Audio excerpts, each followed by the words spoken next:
حکمت، محبت اور موت کا سبق۔ حضرت حسن بصری رحمۃ اللہ علیہ کا رومی سفر۔ حضرت حسن بصری رحمۃ اللہ علیہ علم و زہد کا ایک روشن مینار تھے، جنہوں نے اپنی زندگی میں کئی واقعات سے حکمت حاصل کی۔ ایک مرتبہ وہ تجارت کی غرض سے روم تشریف لے گئے۔ وہاں انہوں نے اس وقت کے ایک وزیر سے ملاقات کی۔ جب وہ وزیر کے پاس پہنچے تو وہ کہیں جانے کی تیاری کر رہا تھا۔ حضرت حسن بصری رحمۃ اللہ علیہ نے وجہ دریافت کی تو وزیر نے کہا، اگر آپ چاہیں تو میرے ساتھ چلے، آپ کو ایک عجیب منظر دکھاؤں گا۔ حضرت نے اس دعوت کو قبول کی اور دونوں گھوڑوں پر سوار ہو کر ایک گھنے جنگل کی طرف روانہ ہو گئے۔ کچھ ہی دیر بعد وہ ایک کھلی جگہ پر پہنچے، جہاں ایک بہت ہی شاندار ریشمی خیمہ نصب تھا۔ خیمے کے ارد گرد مسلح فوجی طواف کر رہے تھے۔ یہ منظر نہایت عجیب تھا۔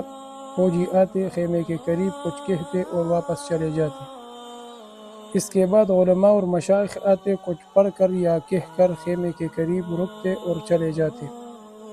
اس کے بعد حکماء، درباری اور بادشاہ کے مشیر، پھر خوبصورت کنیز زیورات سے سجے ہوئے تال سر پر رکھے ہوئے آتے، کچھ کہتے اور واپس چلے جاتے۔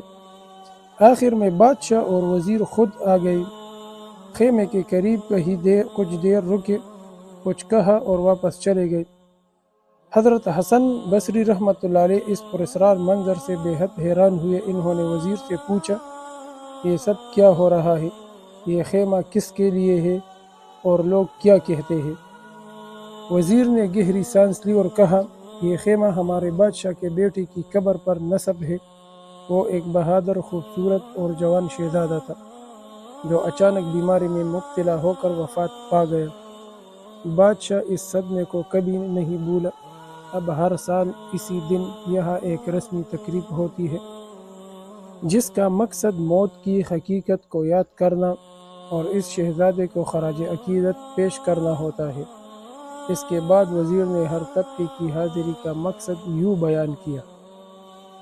فوجی آتے ہیں اور کہتے ہیں، اگر جنگ کے ذریعے تمہیں موت سے بچا سکتے تو ہم جان ہتھیلی پر رکھ کر لڑتے، لیکن اللہ کے فیصلے کے آگے کسی کی طاقت نہیں۔ حکماء و اتباع آ کر کہتے، اگر عقل و حکمت سے موت کو روکا جا سکتا تو ہم روک لیتے، مگر موت تقدیر الہی ہے۔ علماء و مشائخ دعا کرتے ہیں اور کہتے ہیں، اگر دعاؤں سے موت کو ٹالا جا سکتا تو ہم دن رات دعا کرتے، لیکن ہر نفس کو موت کا ذائقہ چکھنا ہے۔ خوبصورت کنیزیں آ کر کہتی ہے، اگر حسن و جمال کسی کو موت سے بچا سکتے تو تم کبھی نہ مرتے۔ بادشاہ اور وزیر آ کر آہ بھرتے اور کہتے ہیں، اے میرے بیٹے، ہم نے ہر ممکن کوشش کی، لیکن تقدیر کا فیصلہ اٹل ہے۔ اب ہم اگلے سال تک تمہیں خدا کے حوالے کرتے ہیں۔ یہ سب سن کر حضرت حسن بصری رحمۃ اللہ علیہ پر ایک گہری اثر ہوا۔ اس کی روح جیسے لرز گئی۔ اس فانی دنیا کی حقیقت اس کے سامنے کھل کر آ گئی۔ انہوں نے اسی وقت قسم کھائی کہ جب تک زندہ ہوگا دنیا کی ہنسی مجھ پر حرام ہوگی۔ اس دن کے بعد انہوں نے دنیا کی زینت سے منہ موڑ لیا، آخرت کی تیاری میں مشغول ہو گئے۔